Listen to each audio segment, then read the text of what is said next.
sebagai kiai, Bapak Tompel sebagai mbah dukun, Bapak Dede sebagai suami orang kaya, Bapak Dida sebagai istri orang kaya, Bapak Gabel dan Bapak Abos sebagai suami istri orang miskin, Bapak Pelot, Bapak Abu sebagai preman, Bapak Dadang, Bapak Cece sebagai debt collector, Bapak Iwan, Bapak Kaput, dan Bapak Yana sebagai penjudi.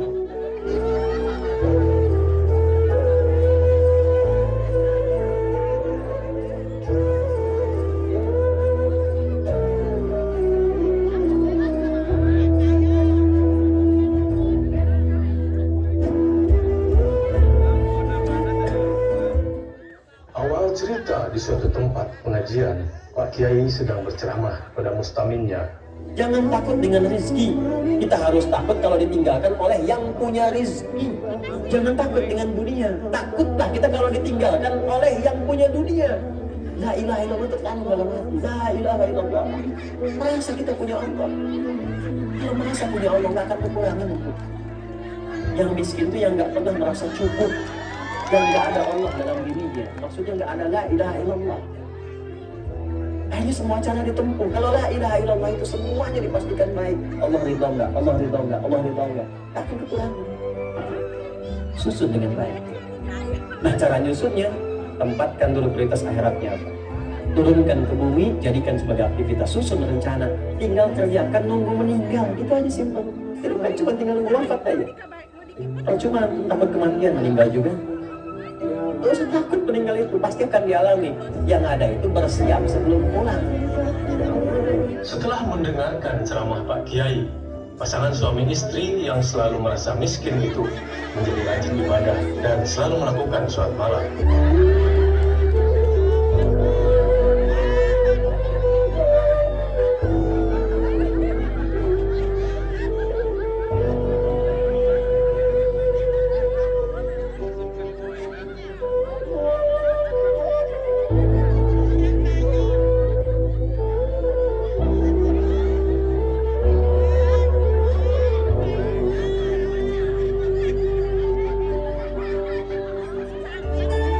Di lain cerita, di tempat Mbah Dukun, ada pasangan suami istri yang sedang meminta bantuan kepada Mbah Dukun. Mereka meminta dan ingin menambah kekayaannya.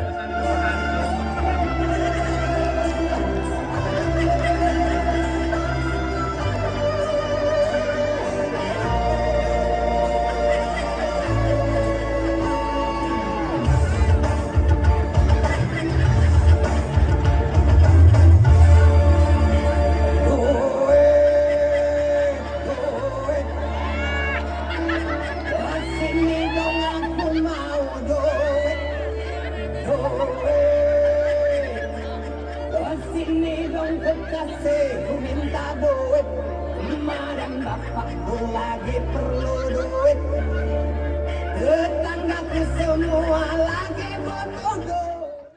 Ada Mbah Dukun sedang ngobatin pasiennya. Konon katanya sakitnya karena diguna-guna. Sambil komat kami mulut Mbah Dukun baca mantra dengan segelas air putih, lalu pasien disembuh.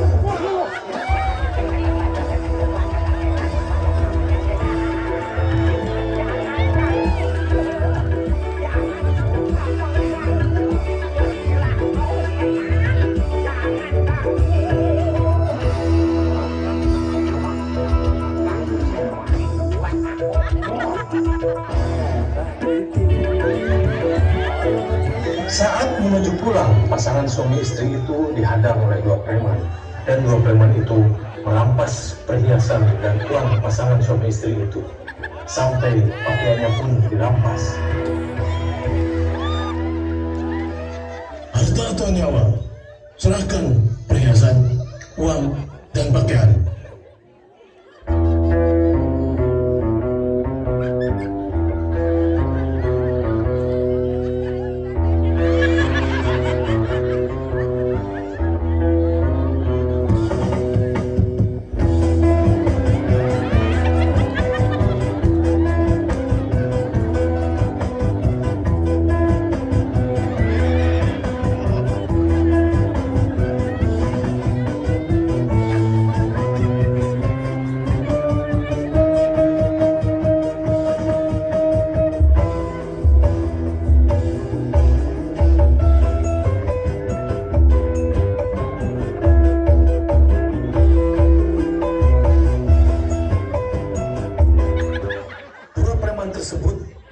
hasil rampasannya mengajak teman-temannya untuk pesta miras dan bermain judi.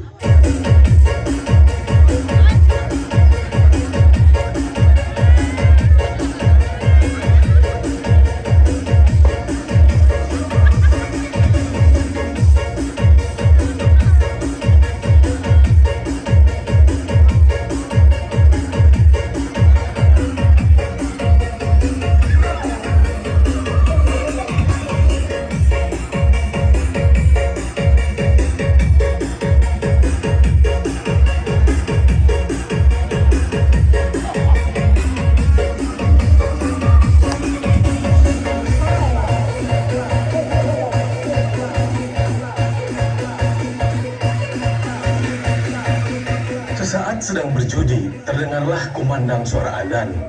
Allahu Akbar, Allahu Akbar. Allahu Akbar,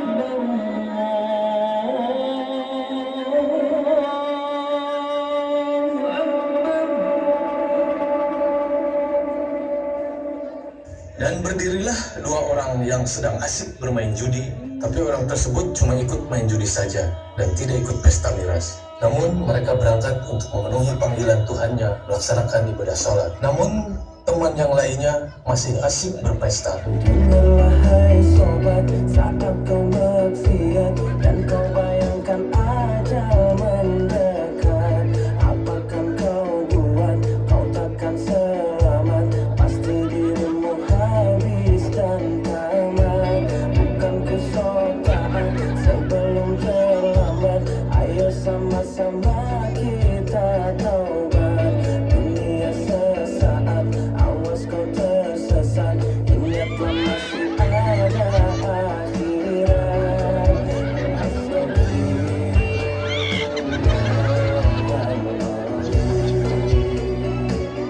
Seketika itu lewatlah Pak Kiai dan menghampiri mereka, dan terjadilah percakapan antara Pak Kiai dan dua preman dan temannya yang sedang berpesta miras. Halo sahabat hijrah. Hijrah lebah mana sih teh? Ai mane di mana? Aya naon ieu teh? Batu rapat eueuh sih teh? Alah sorry bos, sampura. Nah di mana? Itu di pojok bos.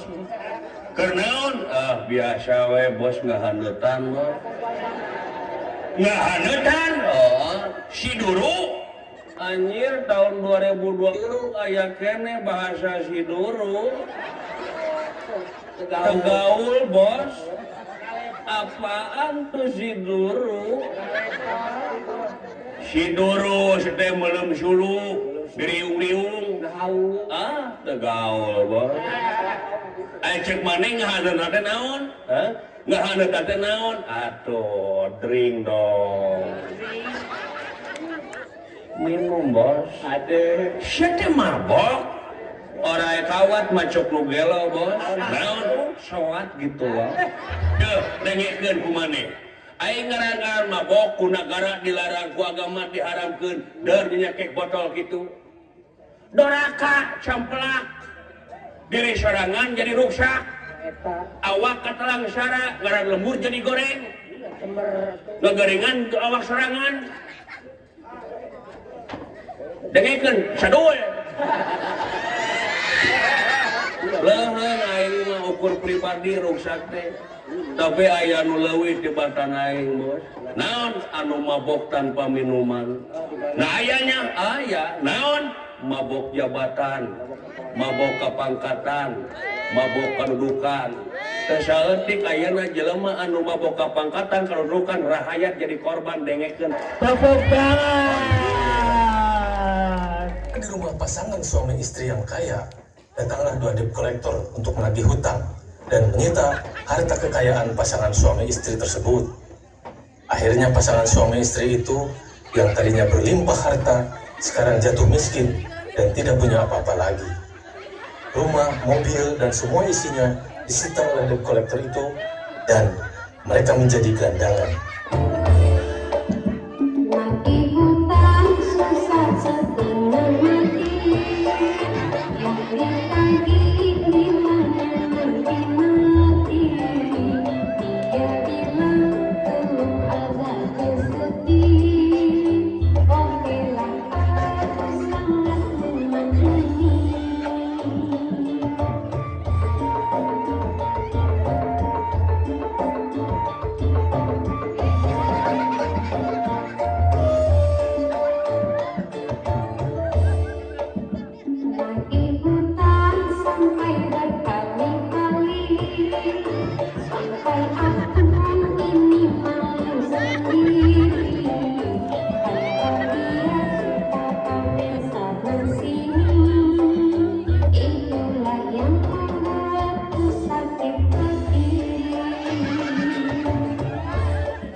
balik cerita pasangan suami istri yang miskin, terus berusaha dan bekerja mencari rezeki yang halal.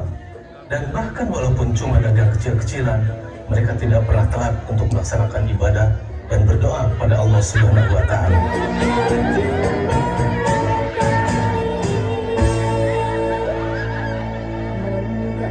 Ibu-ibu mangga anu bade meser peuyeum mangga ya gantos.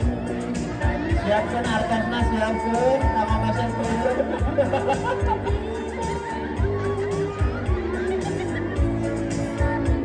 Mangga sok siapkeun artosna kanggo meser peuyeum.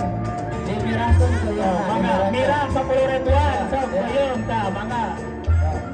Iya. Sok. Mangga 10.000.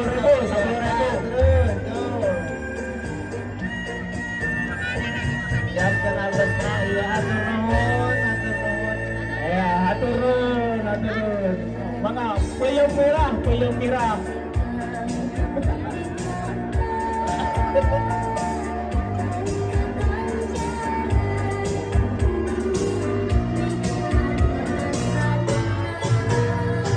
Ya hatur nuhun terus ngagaluh peuyeumna nya. Musia peuyeumna di tulungna raos. Oke, infak sedekah mauludna mudah-mudahan berkah. Biasa orang kana balai. Oke, menghasilkan bangsa orang sadaya.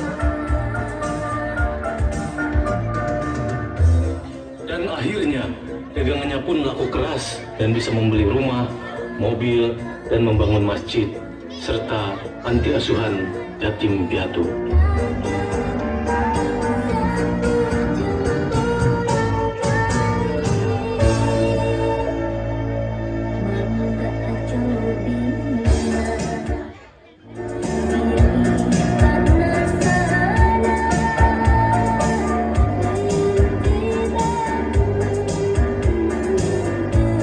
Ya, tepuk tangan dulu.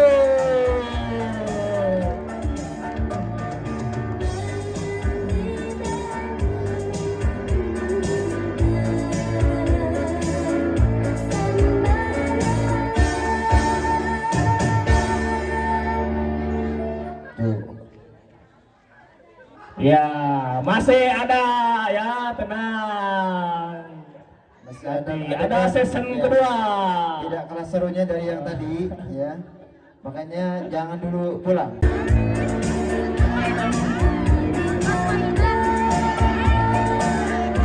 Ya, inilah miliarder RT 03. Iya. Siap.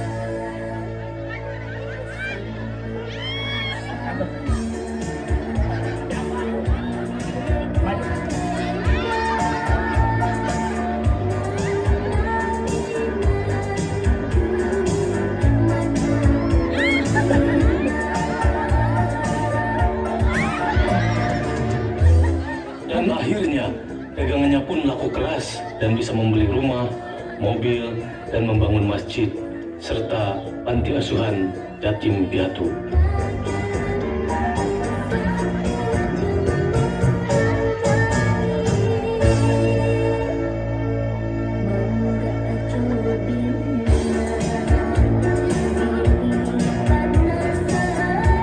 Kumaha ibu peuyeumna enak teu? Peuyeumna hasil. Peuyeum tahun kamari dagang lagi.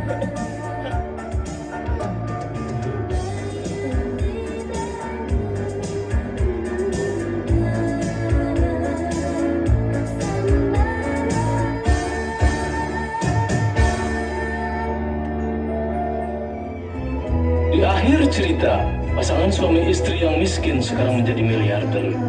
Sedangkan pasangan suami istri yang tadinya kaya raya sekarang malah menjadi gelandangan. Dan preman, penjudi, dan debt collector pun sudah mulai bertobat dan selalu mengikuti pengajian di majelis Pak Kiai. Maaf sekali lagi. Kita habis di dunia, pindah kan? Pindah kemana? Ke alam kubur ya. Sebelum ke akhirat kan ke kuburan dulu. Ya, pindah ke alam kubur. Kita jangan bicara akhirat dulu deh. Kuburan dulu deh. Ya, meninggal dunia, baru pindah kemana? Ke alam kubur. Sekarang kita kan dapat titipan nih. karena titipan, maka semua harta yang kita dapatkan di dunia karena titipan, ketika kita pindah ke alam kubur, maka tidak akan ikut. Karena alamnya beda. Yang punya alam sedang ngatur, bekal kuburan dengan bekal dunia beda. Bekal kuburan dengan akhirat ada mirip-miripnya. Apa yang dititipkan di dunia nggak akan dibawa sampai ke kuburan, diatur oleh pemiliknya. Maaf sekali. Banyak orang-orang kaya yang merasa kaya dan merasa harta itu miliknya. Sehingga ketika Allah mintakan untuk zakat, dia berkata, kenapa saya mesti zakat? Saya yang capek-capek kerja, dia yang dapat. Saya yang punya, baik hartanya, termasuk semua sifatnya. Kamu itu cuma saya titipin aja. Karena itu, kalaupun Allah menambahkan nikmat kepada kita dari harta, pengetahuan, kedudukan, jangan pernah sombong dengan itu semua. Karena satu saat, semua itu akan ditanya oleh Allah Subhanahu wa Ta'ala. Orang kaya mati, orang miskin mati. Persembahan dari kami, Mustamin Majelis Bustanul Ulum. Mudah-mudahan dari cerita yang kami persembahkan menjadi pelajaran dan bermanfaat bagi keluarga kita. Akhir kata, wabillahi taufiq wal hidayah. Wassalamualaikum warahmatullahi wabarakatuh. Kaya mati, orang miskin bila rakyat biasa